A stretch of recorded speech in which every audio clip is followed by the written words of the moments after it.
We're doing it now. Second time, is it, Michael? Second guest, episode 16. It's hard to remember, but interest rates were near zero. Started exploring crypto because even at that time, private equity was very oversaturated. You're looking for ARR and you're looking for cost basis and you're looking how they can grow their TAM ability to deliver alpha for LPs. We look at, over 400 deals a quarter. Last year, we looked at over 1,000 deals. It was the busiest quarter since 2021. A lot of them were launching their own Avalanche subnet, Xbox and PlayStation.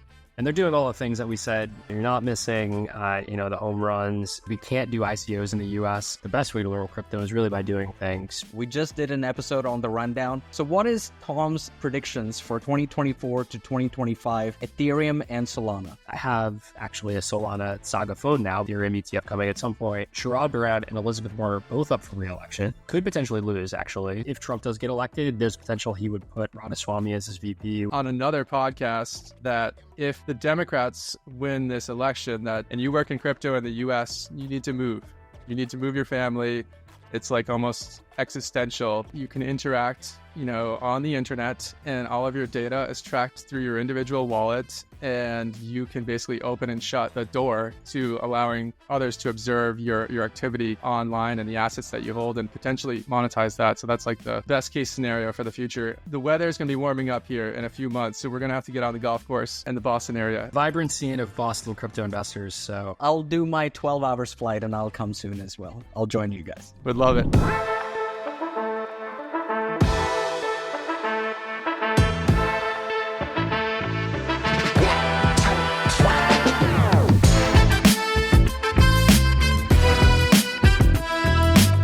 Welcome, everyone, to another episode of the Rundown Podcast, your go-to crypto stop shop for all things on-chain analysis and education in the world of digital assets. I'm Shiv. My co-host Michael is also over here, and we've got another special guest now for episode 16. We're doing it now. Second time, is it, Michael? Second guest, episode 16. We got our second guest in here. I'm loving the new intro to the show as well. Great job, Shiv. Yeah, I love the intro. Tom Dunleavy, welcome to the Rundown. thanks for having me. Yeah, Tom, why don't we, to kind of kick this off, would love for you to just give us a brief overview. Who is Tom Dunleavy? I know you're a super knowledgeable guy in the space. You've been around for a few cycles now and have a pretty extensive background in TradFi as well. So we'd love to just hear about your background a little bit, and then we can kind of jump into details here. Yeah, of course. So I started my career in traditional finance, investment management.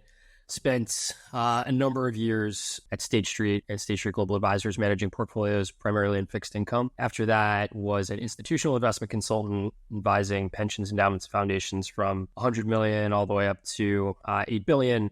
Also sat on our firm's global macroeconomic committee, which directed the firm's tactical views across a number of assets. So, my lens is very macro focused. It's very much traditional finance focused and how these assets fit in portfolios. And it's how I actually discovered crypto in 2017 was, hey, even then all of our clients were, I don't know if it's hard to remember, but interest rates were near zero. So if you have a 60-40 portfolio and 40% is in assets that yield 0 to 1%, you really need to leg out on the risk curve the other 60 to get a solid expected return. So started exploring crypto because even at that time, private equity was very oversaturated. Started writing about it for my firm, started talking about it with clients, and everyone saw the numbers go up. I think we got all the way up to 20K on Bitcoin that cycle. Then the market crashed and everyone was not that interested anymore. I still was. Started writing about it on the side and went over to Masari to be a senior analyst on their enterprise research team. I think most folks were familiar, sell-side research for crypto, helped the team and worked through a lot of ideation there and published a number of pieces on a range of verticals and really got a great basis for trends and analysis. And the natural next step, I think, for anyone in this space is, okay, I'd love to deploy my personal capital in these things, but how do we execute on these advantages we've sort of seen and have gained from being in this niche for so long for others, and how do we really scale up the ability to deploy capital? And that's what got me into venture. So I've been with Master Ventures now a little over 6 months, I believe, running their portfolio, Master Ventures, and now MV Capital, which we rebranded to. We have Web3 portfolio deploying over 20 million in capital since 2021. Can get no more detail on the portfolio, but that's 30 plus investments, range of verticals, and seed stage focus. So it's really a fun marriage of my interest in crypto that I developed over time and a lot of the investment management knowledge that I think I gained earlier in my career. So yeah, that's me in a nutshell where I sit today. That's amazing, Tom. So I can tell you one thing, both Michael and I, we both are avid history students. And my thesis, which I wrote during my MBA days at NYU, eventually got published into a book, and that's on the history and evolution of money.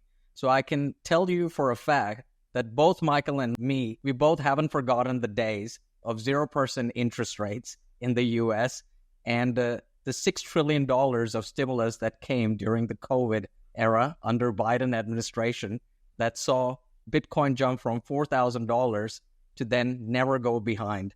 And now we're at so high. Congratulations to all of us Bitcoin holders that we survived last year, and now we're back to up to $56,000 mark.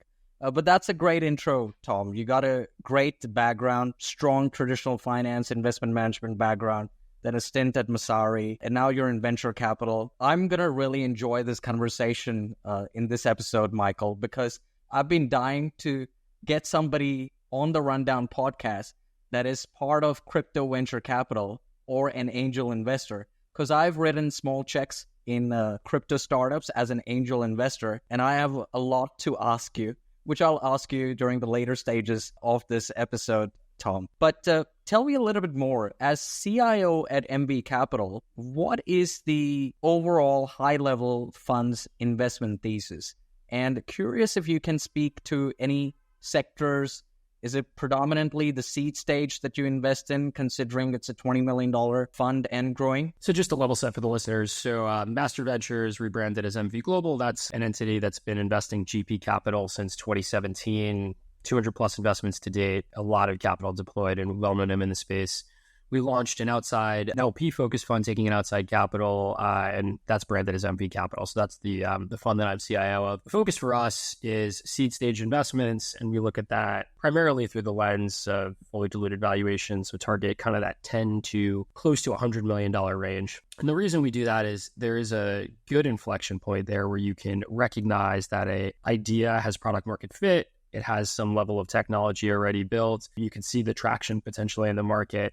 And you have the asymmetric return profile where you can recognize a lot of upside while still taking some level of downside off the table. Of course, it's still venture. Of course, it's still risky.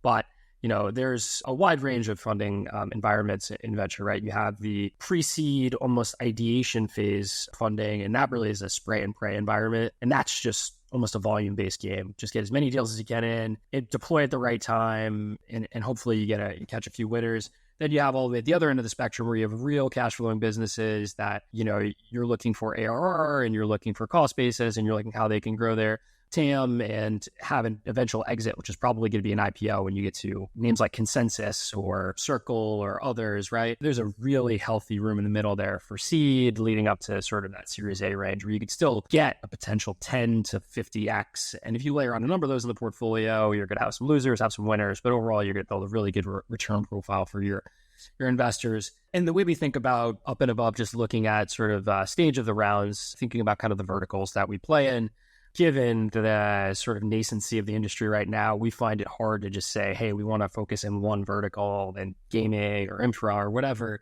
because the ability to deliver alpha for LPs often pops up in areas you weren't thinking about, right? And if you miss the cycle on gaming, if you're a gaming focused fund in 2021, I mean, you vastly outperform while the market went up. Same thing with infrastructure. We've seen a ton of awesome infrastructure plays, but not a lot of those have actually realized their investment potential yet. So we like to look across a number of categories, try to pick the best in class winners of those and, deploy capital into them over time. There's a number of things in there. Happy to dive deeper, but I mean, the real battle for VCs today is not if the upside is there. It's really, we see for LPs and other investors is why should I lock up my capital for 5 to 10 years in a traditional venture structure versus being able to deploy to Bitcoin or Ethereum or any other altcoin that can have liquidity fairly quickly. Just a quick follow-up, and I know this question you also would love to know about, Michael. I've invested in 6 crypto startups as an angel investor, and one of them was a straight-up equity. It was this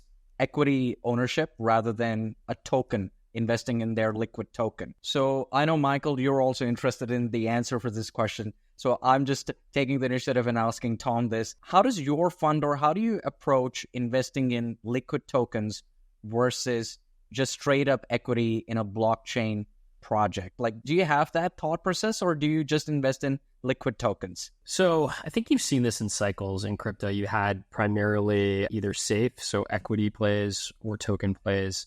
And the market has really moved for a safe plus token warrant for almost all investments. So you're kind of capturing both, which is kind of splitting the baby, in my opinion. So what are token mechanisms? They're a way to bootstrap networks and raise capital. What is equity? A way to raise capital, and the value accrual is generally to one or the other, not both. So what makes an equity play valuable in something like crypto is really if you have some sort of intangibles or patents or something like that. But remember, most things are open source. Most things you're buying and investing in are network effects and growth of the sort of broader ecosystem and investing in a good team and all of those things. Those aren't found really as much on the equity side. So as you get to later stage, those things are much more apparent, right? If you are, again, like a consensus or a circle or something like that, like you obviously have equity value there. You can IPO, but investing in equity in early stage is really challenging, not only because it's really hard to see those things, and it's really also hard to see where the exit potential is, because that's the name of the game at the end of the day, right? For you or for people you're investing on behalf of is exits, right? So if there isn't the opportunity to exit, or you can't see that from the early stage through an IPO or otherwise, another thing is there's a really underdeveloped market of secondaries in crypto, underdeveloped market of fund of funds, et cetera. So you don't have the exit opportunities if you invest in an equity investment. So for us, primarily token investors, it's 80% of our portfolios in tokens. A handful of projects still are equity,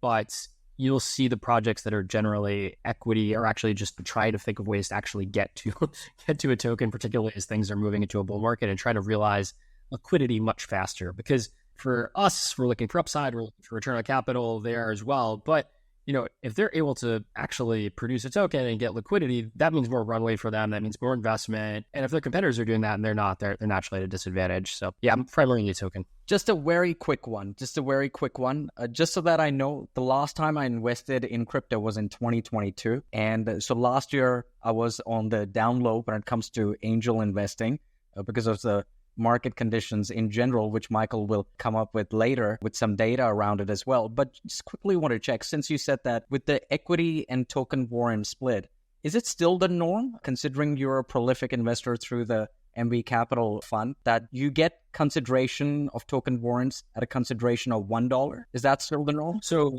yeah, I should probably just provide a bit more clarity for the listener too. So we look at, over 400 deals a quarter. Last year, we looked at over 1,000 deals across all verticals. So we have a really good, view of what the market is doing. So it has trended towards safe plus token warrant at a 1-for-1. So if you're investing at 50 million equity, usually it'd be 50 million token warrant. There are those who have explored, 2-to-1 or et cetera, but it's not generally the market standard today.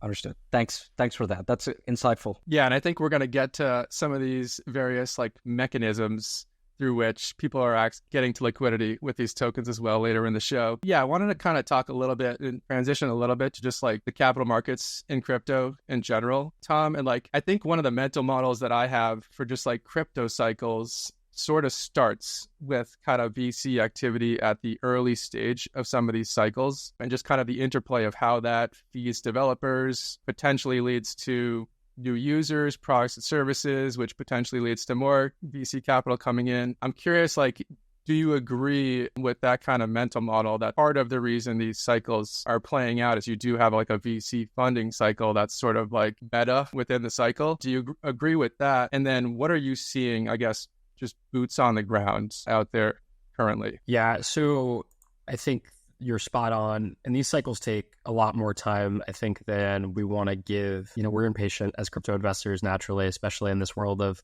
things move very quickly, not only in crypto, but in equity markets now. We want to see returns a lot quicker than sort of happens. But think about just a firm that's trying to raise. They're likely to do a round over 3 to 6 months. And if you see a vertical you really like that's raising their seed stage round, it's going to take them 3 to 6 months. They're going to have to invest that money in their technology and then build it and then market and then come to market. So a lot of, Q3 and Q4 was really finalizing all that fundraising for this cycle, as well as firms from previous cycles doing follow-on rounds. So you've seen a lot of sort of momentum there. And, I recently put out something that, folks were saying in Q4 numbers looked down in aggregate for funding, when, it was the busiest quarter since 2021, I think, if you had boots on the ground and you're actually meeting with projects and writing checks. The reason for that delay is that 3 to 6 month period. I can write a check in the beginning of that and may not close until the end, or, not all of these are announced immediately. They're announced months later. So you've seen a huge amount of deployment in Q4. You've also seen rounds get written up very quickly. So, a firm that's raising at 20 million is probably raising at 40 now. If you're raising at 40, it's probably 80. And it's really that stark. It's, 1.5 to 2x evaluations have come up. And also you have a lot of folks sitting on the sidelines holding onto their capital, getting ready for the bull market. And then not like it took everyone by surprise, but it seemed like September, everyone was like, oh, wow, okay, things are starting to move again. October, oh no. And if you're a fund that was sitting at 30, 40% deployed and you have to deploy millions in capital over a very short time frame, it's really challenging. So all that to say, the groundwork is laid, the investment is there. And I think, this year is going to be fantastic up and above sort of the flow dynamics you're seeing in liquid markets. The private side is going to contribute greatly to that. Number of areas we like and we're seeing funding. Privacy, number one, and folks who are in previous cycles are probably kind of, rolling their eyes a bit if you're thinking about privacy in the Monero and other sort of vein. But, this is privacy in terms of, multi-party computation, fully homomorphic encryption. So what does that, all those jargon, all those things actually mean? It's really just a way to encode and encrypt your data. And for FHE in particular, it's actually being able to do computations on top of that. So you can think of a number of use cases, particularly if you are a large traditional finance allocator who wants to get on chain, looking at this immutable ledger of record, and you're saying, okay, I don't really want everyone to see how much I send my counterparties or when I send it or who I'm doing business with. I can utilize a lot of these new technologies to obfuscate that and still get my business done. So ton of new protocols coming out in sort of that vertical. We're seeing a number of exploration of, Bitcoin Season 2, Bitcoin L2s, and I'm sure we've seen a ton of this meta on Twitter if you've been paying attention. I counted the other day, I think there was 50 plus of these protocols that just announced their fundraising in the past month or two. And the challenging part for an investor is to really sift through like the actual noise there and what really is going to win. I think long-term we all agree Bitcoin is the biggest economic settlement layer by weight. What you ascribe to that in terms of how you want to utilize Bitcoin, whether it be digital gold or you see it being some payment mechanism or some settlement layer, I think is up to the investor and up to the market still to decide. But there's a lot of fundraising being done there. Very unclear in my mind who the winner is going to be, but a number of interesting protocols to explore there. Last one I'll call out is gaming, which again, I think is one of these ones that is hard to be patient on, but a AAA game takes 3 years to develop minimum and upwards of 8 figures of capital to actually build these games. And a number of them are being actually launched right now. So Shrapnel, if you've seen that, a lot of them on Avalanche. That's an easy meta play. If you're looking to sort of cut this gaming cycle, a lot of them are launching their own Avalanche subnets. So Shrapnel is one of them. Gunzilla is another one. Ether Games is another one. And we're investors in some of these, full disclosure. But there's a number of games you'll see that are coming out, not only on console, but also on Xbox and PlayStation. And they're doing all the things that we said gaming was going to do sort of last cycle, but actually delivering on it. So fun game. I'm earning the same level of points I would be in a Web2 game or assets, but now I could just trade them and use them much more. So I'd point to those kind of 3 trends as things we're seeing, a number of others, but a lot of funding in those areas. Interesting. Yeah, definitely want to double click on a few of those things. In particular, Bitcoin DeFi. I want to ask you a little bit more about that a little bit later.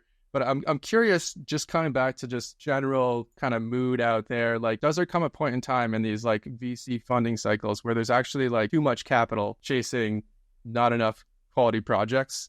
And like, I'm curious, like, how this starts to kind of get expressed in the market. And maybe it would be helpful if you could kind of walk through like, an example of a fund going out and raising a fund and how much time, do you have to actually deploy that? Can they sit on those? If there aren't good deals in the market, can they sit on that and wait till the next bear cycle? Or do they need to be investing? Like, I'm curious, just like, what is the structure here that leads to FOMO amongst like the VC community? Love the question, Michael. Love it. It's a great question. No, we're not at euphoria levels yet. So we're not seeing everything get funded. And we're certainly not seeing projects that people have learned, like outright scams are not getting funded, which is good.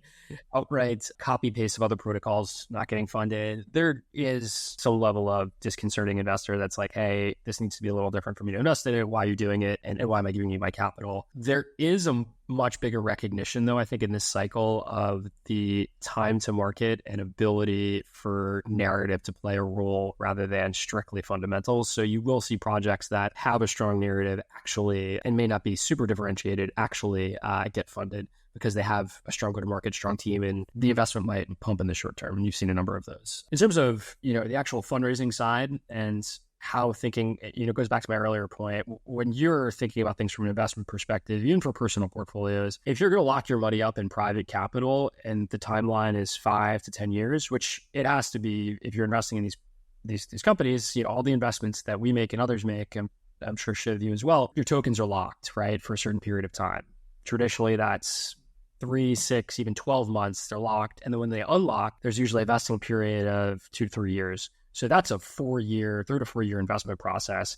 So you really can't run a fund unless you have, a 5+ year time horizon, or you're just going to not be able to invest and recognize that return of capital for your LPs. So you have to have a bit of foresight when you're raising this capital to say, I want to make 10% of my investments this cycle, and this is how we're thinking about things. But we know this cycle can end by the end of 2024. And even if we invest in this cycle, the monetization path for those companies in 2025 and 2026 may not be very clear. So we want to deploy our capital in that next cycle in 2026, 20 to 30%, and then leave some money in between for follow-on investments and such. When you just think about that and you can say, hey, crypto runs at 4-year cycles, maybe that's moving quicker and overlay some sort of investment process over that. But the real battle for a lot of us now is just what do you need to have liquid and what do you need to have in private? And the real differentiating factor for the private investments is you get in earlier, which means much higher multiples potentially. And having a smart fund manager who can access those deals, gives you those potential returns, but it also layers on a bit of reduced volatility. If you're managing your own individual portfolio or otherwise, you can get 10, 20, 30, 40, 50 X's, but they're going to be very lumpy. They're going to be all over the place. Having a crypto VC fund or a fund-of-fund structure smooths out that volatility and gets you the beta of the asset class plus some. So you're not missing, the home runs, and you still are riding the wave with crypto, which if you're investing in individual tokens, there's a very real risk. Crypto can go up, but your individual and idiosyncratic risk can just wipe you. So that is super interesting. And I think maybe one more question just on kind of like meta and what's going on with funding would be, are you seeing any patterns in terms of, I know Solana, there's been a lot of interest in Solana, kind of kicking off in Q4 of last year or so. Are you noticing that there is sort of more activity at the VC level as well with Solana currently? How would you compare that to the Ethereum L2 ecosystem or any other, ecosystems out there currently? Yeah, so Solana is certainly in the liquid zeitgeist, and there are a lot of projects that are now interested in launching and building on Solana. So you have a foundation and Solana Labs that invest a ton in that ecosystem, very robust community of hackathons and angels who are doing deals in the space. So the fundraising mechanism for Solana actually has never really left, and that's why they've done so well, is because these projects have been funded for quite some time. We are seeing a number of projects that are popping up there, and because of the sort of meta that things are moving back to Solana, but it's more in the interoperability space, right? It's Solana's performant and the ability to do high transaction throughput and finality and all of that good stuff helps for DeFi and whatever application that I want to build. But I know I need to have a solution on Ethereum because it's still where the volume of TVL and economic weight is. And if I just ignore that ecosystem, right, I'm going to have some trouble in potentially gaining traction. So we're seeing a lot of protocols that are looking to integrate both and do a lot of cross-chain interoperability. Another theme of this cycle is you're seeing a lot of the quote-unquote bridging technologies that were looked at in previous cycles are starting to become more tested. So CCIP and a number of others that are building on top of Eigenlayer, utilizing the Ethereum economic security are being secured and built. So I think, my mental model is we're actually moving away from a singular focus world, and I think you're seeing that in projects. Okay, so Tom, so you had mentioned sort of funding mechanisms and some of the differences with investing in liquid tokens versus traditional VC. We've seen a number of different ways to sort of get to liquidity for these projects. And recently with Eigenlayer, Starknet, there's been some instances where teams have turned on their vesting pre-token generation event that kind of got some eyeballs. We had the ICO craze. We've got this recent sort of airdrop craze where the valuations are pretty frothy when they do the airdrop. Solana has a lot of stuff with points programs, some stuff around incentivized test nets. I'm curious, like, do you have a view on like what is the right way for a project to come to market? Like, what is the way to involve your community and just kind of do it the right way? And I think part of the reason we've seen so many different mechanisms to do this is lack of regulation and lack of standardization around this. But I'm curious from your perspective, like, what is the right way to launch a token? And when you're talking to teams, like, is this something that comes up before you invest? Yeah, I would say it's actually because of over-regulation rather than under-regulation, because we can't do ICOs in the US, and instead we're doing point systems, which are effectively the same thing, except with like more like a curtain behind them. So if I think about it from a market perspective, this, I think, will be synonymous, this cycle, with DeFi summer. This is points, winter, spring, whatever you want to call it. This is an enormous money-making opportunity for individual investors. And what you're really doing is transferring capital from VCs and projects directly to individual investors in return for bootstrapping the protocol. So in my mind, that's a net positive. We can certainly take that to the extreme with gaming a lot of these things. But when you're looking at a lot of these incentivized test nets or points program, what they're trying to do is just get you to use the protocol and actually try out the thing they're building, which I think is a reasonable goal, right? So if you want to actually provide some rebate or something like that, like for example, if I go to Starbucks or something, it's, it happens all the time. I get, points for doing that. It's a test this new product, try this and get, some monetary return or kickback. I think this is actually generally a good thing, particularly for individual investors. And I think, we advise all projects to think about some way to try to do this right now while staying in the letter of the law, of course, is, run the incentivized test net, develop some sort of point system or program if you can, if it's applicable. It's not applicable to everybody. And then that's a great way to not only battle test your protocol, but also to gain new users and see if you really do have product market fit. So I think it's helpful all around, but it does lead to a lot of sleepless nights. I don't know about you guys, but I feel like I'm leaving a lot of money on the table, not by just not sitting here all day and trying to figure out ways to get points every which direction. So yeah, maybe it would be helpful just to real quick explain this points and like what's going on, just for people that maybe aren't as crypto native, like how these points systems work. Yeah, so generally, if let's take an example of like Drift, which is like a big Solana DEX. You, based on your level of volume traded, whether that's leveraged or spot, based on the number of times you've interacted with the protocol and potentially number of times that wallet has interacted with some other protocol, they might want to favor. You get a certain number of points. A lot of times these point systems are opaque and unclear, but they do, in all cases, incentivize amount of either TVL or volume, number of interactions, and then potentially some interoperability with other protocols. So they're all trying to incentivize the same thing, but generally you're not told up front what those things, some do, but most don't. I wasn't going to ask this question initially, but I'm interested to get your take. So for the last couple of years, I've been in India. What I've been doing over here is I've been teaching crypto and blockchain at 3 business schools as a visiting faculty over here. And since you guys mentioned about the point system and you having sleepless nights, I'm curious to get your take. And I know that Michael has also got ambitions to do something within education as well. And we both kind of matched that we want to do something for crypto education. I've noticed that just like how play to earn model didn't work in gaming, or at least the initial iteration of play to earn with Axie Infinity didn't really do well. I've noticed that there were a lot of startups that were heavily funded in 2021, 2022 that introduced learn to earn model. They never really did well as well. I'm curious to get your take as somebody who's been in TradFi, now coming to crypto, worked at Masari, understands how to do research for cryptos, wants more people to get onboarded and educated in this space, and now a venture capital investor. Do you see crypto education as a good investment thesis? And if yes, do you see learn to earn model as a sustainable model in creating that motivation for people to learn about crypto, whether from a developer standpoint or whether from a simple user standpoint? So broadly, very interesting. Yes, I don't think it's done in the individual application layer. It's been built into these protocols. So if you think about like a CoinList or Launchpads outside the US, right, they run these incentivized test nets. Binance Labs, Binance is the same thing. You do some action and you get some monetary reward or potential access to the ICO or some level airdrop, right? So I think it's just been moved into the broader stack of folks who are already kind of doing this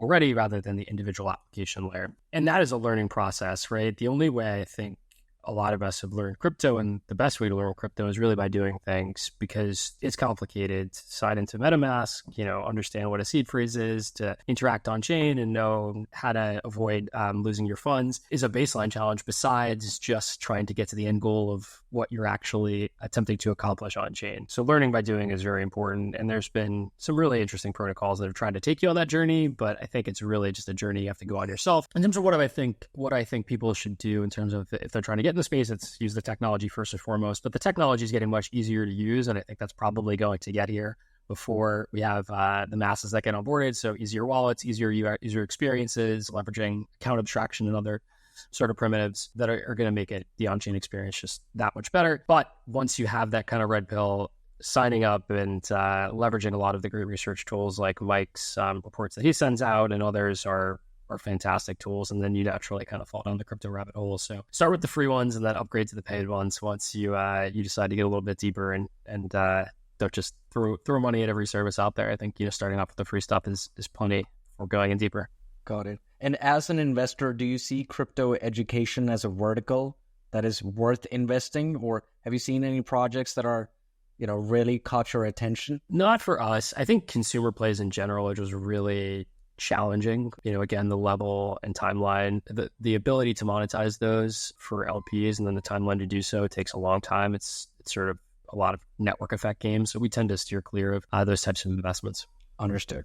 Look, talking about investments, I knew that I really wanted to ask these questions from you because I'll tell you what, the reason why Michael and me are like such a good match for the Rundown podcast. Michael is super analytical and he's very conservative when it comes to making calls. And I am very generous in making calls. And so that's why I was really eager to ask you, because I saw your previous media appearances and I noticed that you're also very generous when making predictions and calls. So I want Tom Dunleavy's predictions on 24 to 25 period for Ethereum versus Solana. We just did an episode on the Rundown, which was well received on Ethereum versus Solana. So what is Tom's predictions for 2024 to 2025 Ethereum and Solana?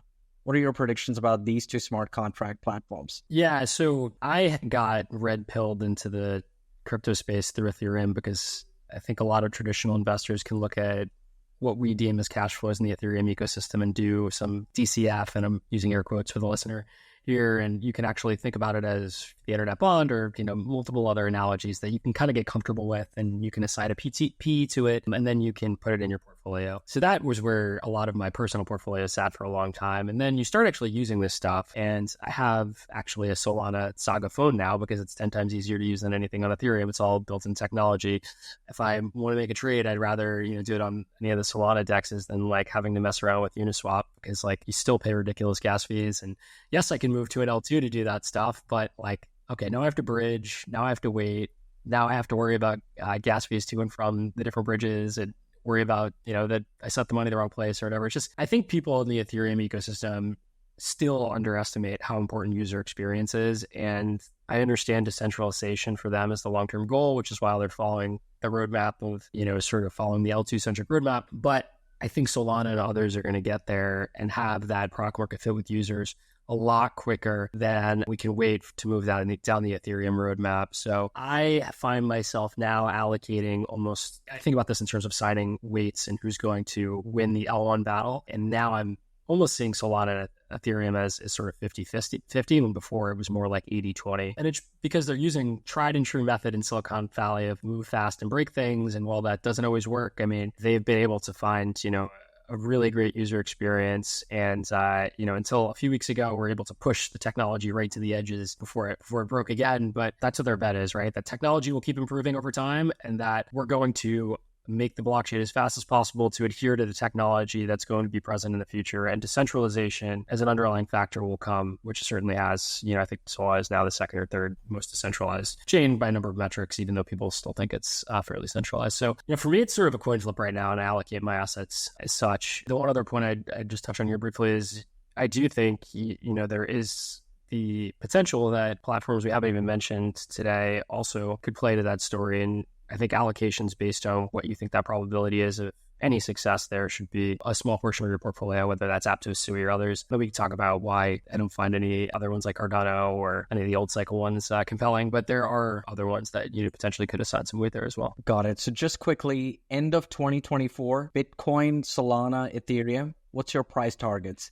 I pushed Michael for it as well on our crypto predictions episode. I'm going to push you as well. What are your price targets? Yeah, if you look at the past halving cycles, I think the first one was like 1,000x. The next one was 50x. The last one was something like 30x, if I recall correctly. This cycle, I think it's pretty reasonable to see 3 to 5x range for Bitcoin from the halving date to that, call it 12 to 18 month time frame subsequent to that. So that's sort of my base case right now, is around 150K Bitcoin by, spring to early summer of next year. And if you're assigning that to Bitcoin, I still think Ethereum, the other alto ones, move it a beta to that. So I don't think and especially since Ethereum has lagged Bitcoin in this recent period because of the Bitcoin ETF, the Ethereum ETF coming at some point. So base case for that, 5 to 7x. And then Solana, really this cycle, I think this cycle can do 7 to 10x over the next 18 to 24 months, which, again, it seems like fantastic predictions, but if you put all of those numbers together, you're still, 5 trillion to 7 trillion in market cap, which is not that big in the grand scheme of asset classes. It's actually rather small. So there's a lot of room for these major asset classes, and generally just going to be an exciting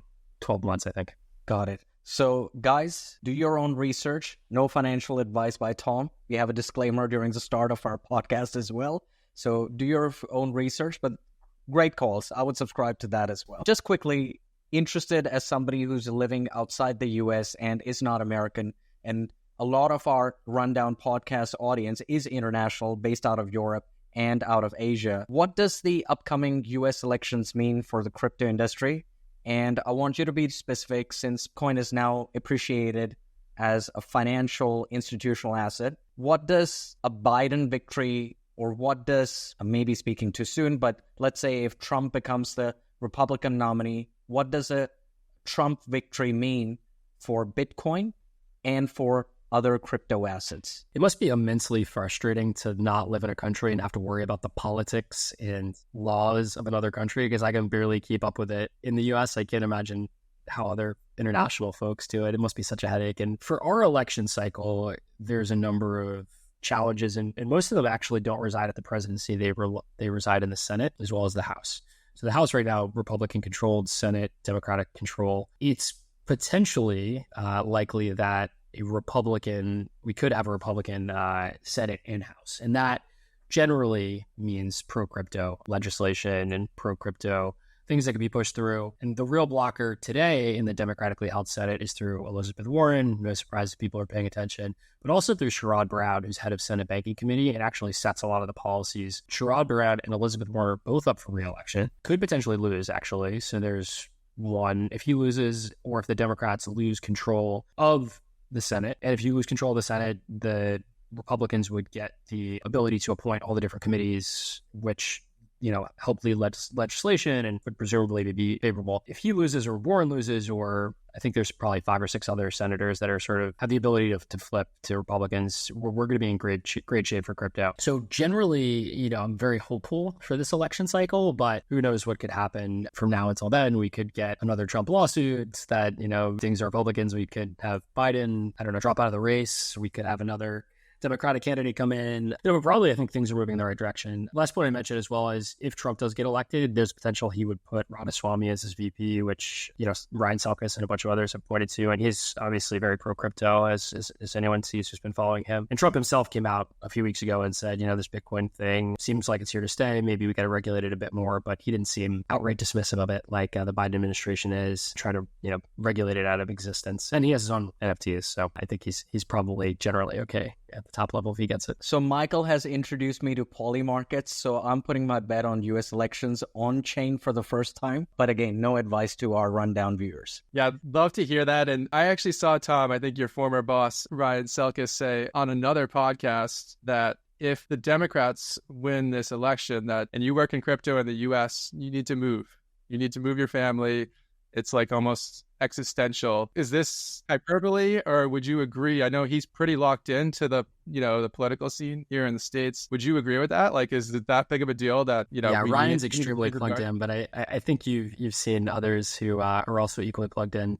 He tends to lean into hyperbole a bit sometimes, obviously well plugged in. I don't think it's existential. I think it is it brings the challenge to another level for investors across the spectrum, right?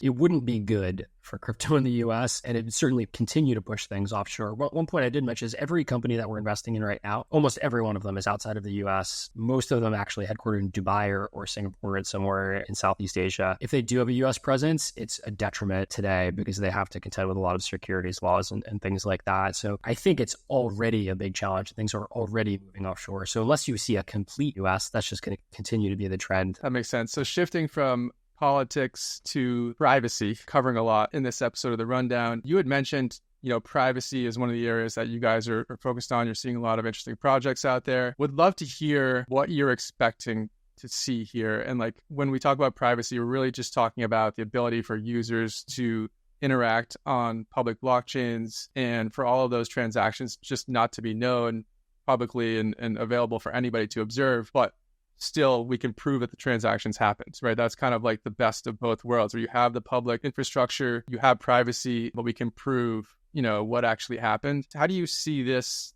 playing out? I think this is a major challenge for institutions to engage with crypto and public blockchains today because of this. Do you see this happening through layer 2 solutions and zero knowledge proofs, or do you think it's going to be more at like the wallet level going forward? All of the above are being explored right now. You have a number of solutions that are trying to do it at the wallet level. So there's one called Elusive, another that's doing it at the L2 level called Obscuro, among others. And then there's others trying to do it directly in the interoperability level, Mind Network, and a few others there. If listeners want to take a look at those and explore deeper, but they're all trying to do the same thing, provide a level of privacy for those who need it and want it, but also provide regulators a level of comfort that untoward behavior is not going to happen. So I think if you're thinking of it from an institutional perspective and you want to sort of KYC your partners that you're doing business with, because you have to, that's probably going to be done through some sort of ZK mechanism. So ZK Pass is a great firm that's in the market right now that actually can verify your credentials if you're an individual, can KYC you if you are an institution or otherwise improve you're not a bad actor. And you can integrate that directly into kind of any platform or any chain. So there's a number of ways that could potentially happen, but I think at a base level, that is going to be a technology that is going to be needed for institutions to actually come on board and use a lot of this stuff. Which one of those wins out? Unclear to me right now. I think it's really going to be a revealed preference by those who have the capital to actually deploy to the market, like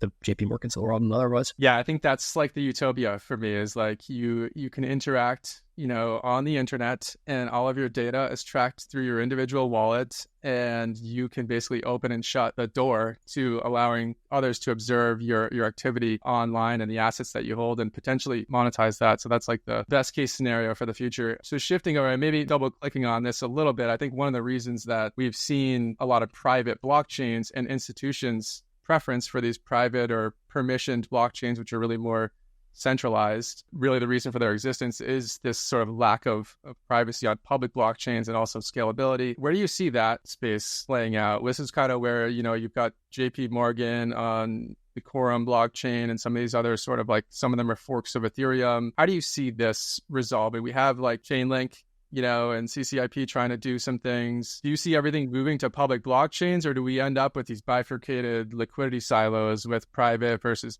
public? I don't see a world where private blockchains are used to any scale, just because they provide none of the advantages that crypto actually is solving for. And liquidity is siloed, which is the biggest problem, especially, if you think about today, a lot of these entities use dark pools or something like that if they don't want a transaction to be seen. The problem with using a smaller dark pool is you can't get your trade matched, like to do it on a private chain and having to attract liquidity for whatever you're doing, unless there's some like big consortium.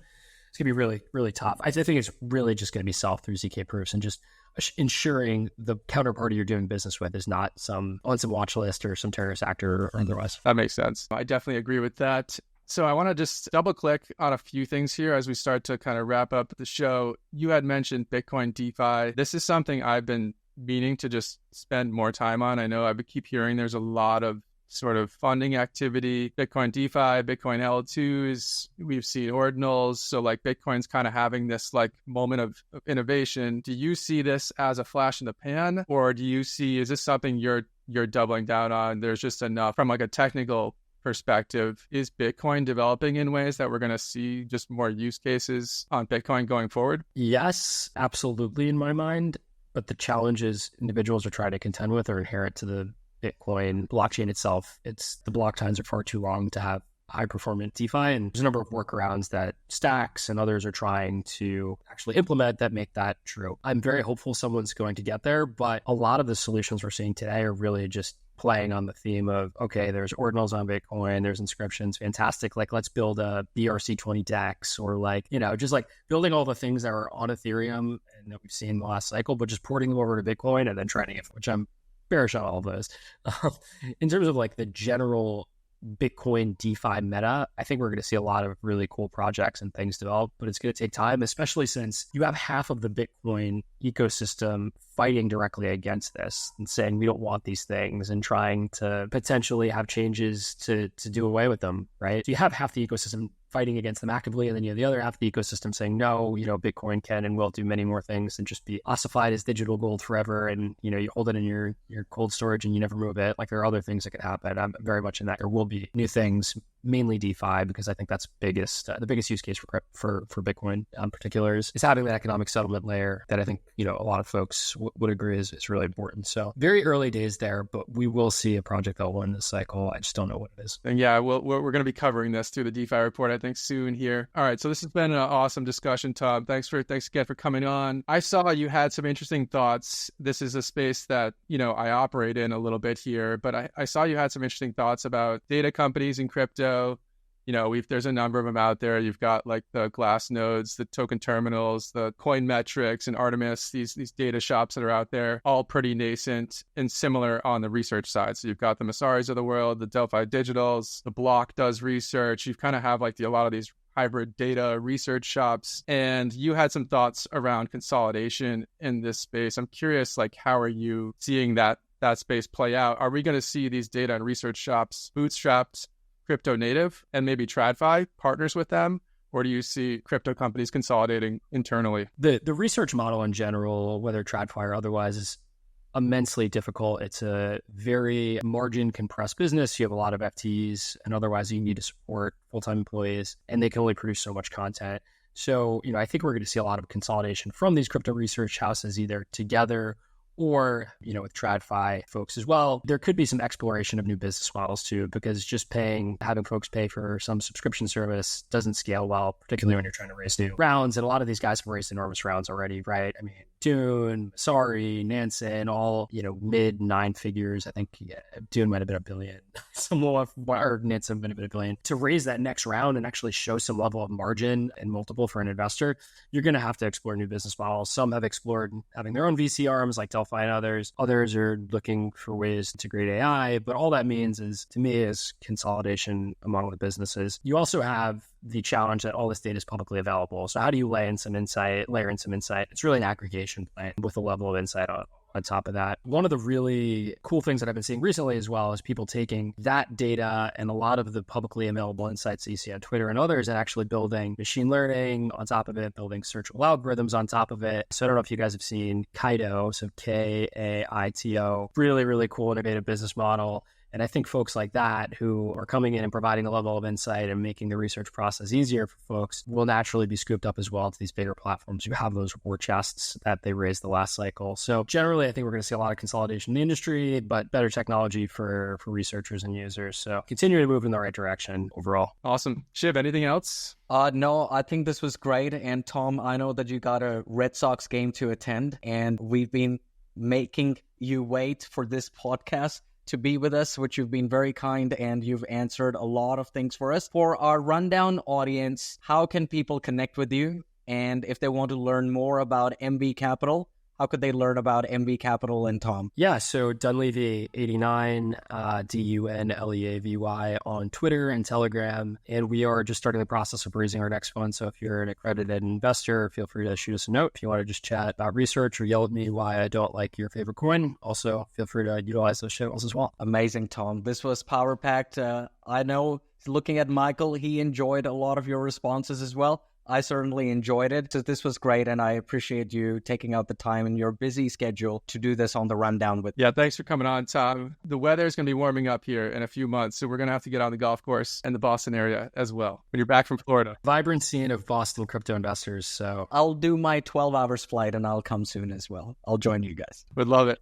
Cool. Awesome. Wow, what a great guest Tom was there. Guy had to go to watch the Red Sox game. I know it's a big thing for Bostonites, but yeah, that was a great episode, Michael. What did you think about it? Great episode. Tom's a great guy. He's a mountain of knowledge, someone who, has been a kind of a friend of the DeFi Report for a little while now, going back to his days of Masari.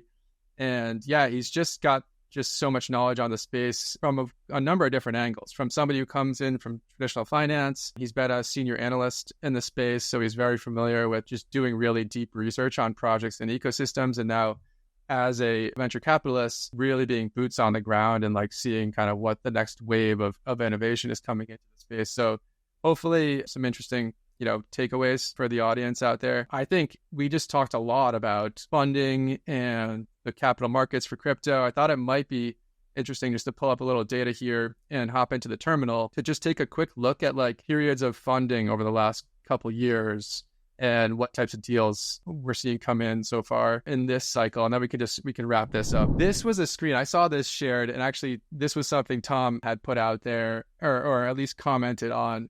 And, this is sort of what we're seeing, like, I guess, in terms of like the data. This is coming from Galaxy Research. They're tracking the total amounts raised for crypto, and then, the number of new funds that are coming into the space. And Tom's thoughts on this were that this, it sort of looks like, oh, wow, like this is a problem. Like crypto, there's not enough new capital coming into the space, right? This would potentially be a problem. But based on what Tom was saying, like he's expecting this to sort of somewhere around here, this to shoot up sometime in this year, could already be happening out there currently. I mean, I think there's definitely a lag in terms of the total number of deals when the actual funding occurs and when they're announced, and then eventually when somebody's, reporting the data on it. So you can sort of see sort of like a little mini cycle, back in 17, 18, and then a huge venture round last cycle. We will be looking to see if we get to these same levels in the next cycle where we had Q2 of 2022, over $16 billion of capital brought into the space. So a ton of fresh new money. But I'm curious, like from your perspective, what are you expecting to see? Do you think we're going to see this chart shoot up again sometime, into 2024? Most likely, I think this funding will come in over the next couple of years or so. Yeah, look, I'm not surprised by this chart because myself as an angel investor, participated heavily in 2022, like I mentioned to Tom as well. 2023, I didn't participate in any deals. But yeah, from what I know through my deal flow friends, they are starting to invest back again. They are starting to show muscle, investing in risky bets, which venture capital is. So yes, we're going to see an uptick based on what I'm hearing and what I'm seeing, what my friends are doing in the VC game. As to whether we're going to see an uptick as huge as we saw from 2020 to 2022, I'm not sure, but who knows? And I loved what you said to Tom as well. I think we're going to see a lot more Bitcoin companies. We're going to see a lot more companies that incorporate Bitcoin within their infrastructure. So we're going to see a lot of Bitcoin companies, predominantly because it's got that legitimacy in US. And as Tom alluded to as well, a lot of the investments that they are doing, they are based outside US. I think once policies and laws become clearer, which, to be honest, people outside US hope as well, because nobody has got more liquidity in venture capital than U.S. jurisdiction. So once the laws become more clear, we're probably going to see a massive uptick, but I don't see that happening anytime soon just because of the bureaucracy of the U.S. politics. I think that's fair. Why don't we can go a little meta on some of this detail by hopping into the terminals. So you're telling me, is it time to go on chain with Token Terminal? Is it, Mike? I think it's time to go on chain. I'll see you over in the terminal. All right, so this is an awesome feature. I wanted to since we just talked about, venture capital and the crypto capital markets and kind of what's happening in terms of funding and how that impacts crypto cycles, I thought it would be a good opportunity just to hop into the terminal real quick here and just show, how we can get a little bit more sort of granular using Token Terminal to assess what's happening, like boots on the ground. And we can see I sorted this just for 2021. So 2021 was like the sort of the peak of the last cycle, and that was when a lot of new money came in. And this is kind of interesting to see some of these names on here as well. Some of them are no longer around, as you'll notice, Shiv. Like FTX is number one here, $900 million round in July 2021. Unbelievable. But really, this is just to show the number. I want to just people to see like the number of rounds that were over $100 million in 2021. I mean, going down the list here, we had 52 deals in 2021 that were over $100 million. So just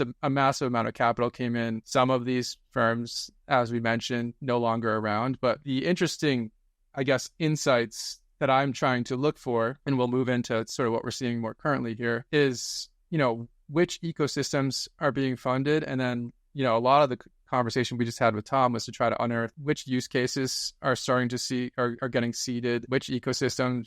Hearing about Bitcoin is interesting, that more capital is flowing back to Bitcoin now. Solana, there's Avalanche, there's Cosmos, there's other areas where there's innovation happening. So just getting the meta on that early on can help inform how you might think about how a cycle is going to play out. I just talked a little bit of 2022. So 2022 was sort of, the markets kind of peaked, sort of at the end of 2021. And then Terra Luna happened in Q2 of 2022. So 2022 was still a bull period, and there was still, crypto asset prices were still pretty high. And you can see even in 2022, a number of deals here that were over $100 million again. And we're just looking at the massive deals here. There's a long tail of smaller deals, but even in 2022, you had 43 deals that were over 100 million. And then we can see the cycle sort of play out here. I'm going to shoot it over to 2023. Now we're in the second year of a crypto winter. We only had 11 deals last year that were over that $100 million mark. So we can see the pretty significant drop off, and you start to see a progression in the types of projects as well. If you look at, 2021, you're going to see more like layer ones and things like that. And we have even seen, into 2022, some layer ones, like we had mentioned just briefly in the episode, that you had like the high throughput Suis, Aptos, Say blockchains were seeded as well. But yeah, you can get a good feel of just, what projects are being seeded, types of ecosystems, who's deploying capital can kind of give you some insight. So I like to just fold in, this data also with the on-chain data as well. And I'm just going to pop over to 2024. You were early, obviously, in this cycle currently, but we've seen, about 4 deals already over the $100 million mark. So almost half of what we saw last year, and we're just a couple months in. And I think there's a lot of activity, capital that's already been deployed that we're not seeing in here just yet because those deals haven't been announced and the data hasn't been tracked just yet. So we're expecting to see this start to populate even more in the coming months, and that gives us a leading indicator, I guess, of how much money is sloshing around out there. But I'll pause there, see if we have any interesting takes. Riot Blockchain, this is a Bitcoin mining company. That is the largest deal of 2024 so far. Yes, look, again, I think 2024 onwards, at least till 2025, according to me, from what I'm hearing, and this is something that I believe as well as a participant in crypto markets since 2016, we're going to see a lot more venture capital going to Bitcoin-based businesses. I think this year is Bitcoin's year. If last year was the year for stablecoins, I think this year is the year of Bitcoin, according to me. We'll wait and see if there are some black swan events that are supposed to happen. You can never discount black swan events in the world of crypto, but I think so far it's looking great for Bitcoin. One interesting piece of insight that I want to share with you, I've got a few mates who work in large crypto exchanges, and it seems like we haven't seen retail participants really enter this bull market till yet, and that is surprising. I think that's fair. If you look at a lot of the retail metrics in terms of like crypto YouTube channels and things like that, or even just search terms on Google, it's not there. It's not quite there yet. So I think what my, mental model for this is that we won't see that until Bitcoin surpasses its all-time high. And I think that is when it sort of all of a sudden is very much in the media, and all of the people that are crypto native that have been sort of waiting for this to sort of like become the story of the news again, it'll happen after Bitcoin hits that all-time high, because then every single person who has invested in Bitcoin is in the money and everyone's happy. And I think the major media outlets will be talking about it again. And that's when the cycle really begins, is after you breach those all-time highs. So, absolutely. And we covered it. You showed those statistics to us. People should check out our previous episodes of The Rundown. Michael showed all that. So totally agree with you. But yeah, it's interesting that even within exchanges, they are not seeing that. And we've concluded, and I've been an angel investor dealing with VCs, they get a lot of FOMO as well. Considering that retail audience hasn't come in, and venture capitalists also at the end of the day are human beings that get FOMO because it's an imperfect way of investing. I mean, there's no science behind investing in startups, right? You're making a bet. Effectively. That's why it's a risky asset class. Until the retail audience doesn't come in, we're probably going to see more infrastructure plays, even in venture capital funding, like Riot blockchain or, layer 1 blockchain, layer 2 blockchains, rather than investing in crypto exchanges like FTX or investing in decentralized applications. We're not going to see more of that investments until the retail audience comes in, hype comes in, and that has a flow-on effect on venture capital professionals who I know believe that they are the smartest people, and they are, but they also are humans at the end of the day that will get that FOMO kicking in once the retail people come in. Yeah, I think that's fair, and we'll see. I think venture capital's first. They sort of come in first, and crypto native sort of moves the market first. We're seeing institutions buying Bitcoin. Bitcoin tends to lead the market out of bear markets. That is playing out very similar to prior cycles. And at some point, Bitcoin will breach that all-time high. And then I expect to see a rotation into a lot of the altcoin, like we've sort of seen in the past. And to your point on just infrastructure versus sort of applications, that's another interesting thing to be observing when we come into the terminal and look at what's getting funded. Gives you an idea of how far away we are from crypto going mainstream. Because if it's still infrastructure, right? We're building this thing from the ground up and the foundation's being laid in, and that scalability and the maturity of the infrastructure is still being worked on, then maybe this is not the cycle that we do see the breakout games and social media and the things that the mainstream like non-crypto natives will just come in and start using and almost not even know that they're interacting with blockchains underneath. So maybe another cycle away from that. We'll see. You never know, but that's something to keep an eye on as well. Absolutely, Michael. Like we said during the initial episodes of The Rundown, we're still in the first innings of a 9-innings baseball game. By the way, just quickly, are you also supportive of Boston Red Sox? I am, yeah. I grew up in New England. I grew up in Rhode Island, which is off the southern border of Massachusetts. Always been a Boston Red Sox fan, Patriots fan, Celtics, Bruins. I lived in Boston for 10 years as well, and all of my family is in the Boston area on my mom's side and in the New England region. Boston is an awesome sports town. It's an awesome pro sports town, which is pretty cool. Big fans of all those teams. So I've seen a Yankees game. I've not seen a Red Sox game. So that means when I come maybe for the Rundown Summit in Boston, because a lot of people are telling me we should have the Rundown Summit in October, November. Is that a baseball season at that time? October could potentially work that as playoffs. So the baseball season ends like in September, and then you do have the playoffs. So potentially that's also football season. But yeah, we'll have to get you out to Fenway Park at some point. Cool, man. Look, thanks a lot, Michael. Thanks a lot for, bringing in Tom as well. I know you both are friends. I thought he was a great introduction on this episode. A lot of our viewers got a taste of what venture capital Web3 people do. He spoke about a lot of technicalities, which is a lot of education for people out there, like token warrants, which is very unique to Web3. His views about research as a business model for Web3. So a lot of great insights, power-packed in this episode. And then, of course, going on chain with Token Terminal and getting a view on, what's happening over here when it comes to venture capital funding, which you rightfully said. When we look at Web3 venture capital funding, as part of an overall global venture capital funding, it's still in single digits. So we are very early, and people should view crypto as an asset class or as a profession like a marathon. It's not a sprint. People who view it as a sprint end up being on number one, like FTX, and then after a few years, nowhere to be found. So treat crypto with integrity, treat crypto like a marathon, and you'll be rewarded both financially and intellectually. Couldn't agree more. Yeah, hopefully this is a fun episode for people. We will have more guests coming on, as well as shows where we just go deep on the data ourselves. I think people enjoy both. So we'll continue to try to find a balance there. And yeah, I think we'll see everybody next week. Amazing. See you all.